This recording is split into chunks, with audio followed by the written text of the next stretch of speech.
পঞ্চগড়ে চলতি শীত মৌসুমের সর্বনিম্ন তাপমাত্রা রেকর্ড হয়েছে। তেঁতুলিয়া উপজেলা সহ জেলার বিভিন্ন এলাকায় বয়ে চলেছে মৃদু শৈত্যপ্রবাহ।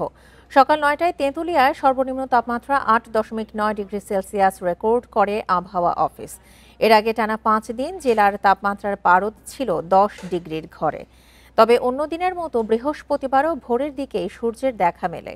সকালে ঝলমলে রোদ ছড়িয়ে পড়লে কমতে থাকে শীতের তীব্রতা। তবে প্রতিদিন বিকেলের পর থেকে উত্তরের হিমেল বাতাস আর হালকা থেকে মাঝারি কুয়াশার কারণে কনকনে শীত অনুভূত হয়।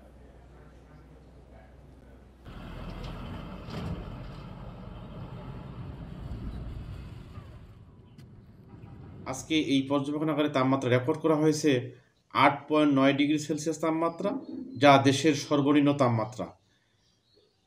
আজকে থেকেই মোটামুটি এই জেলার উপর দিয়ে মৃদু শৈত্যপ্রবাহ চলমান রয়েছে।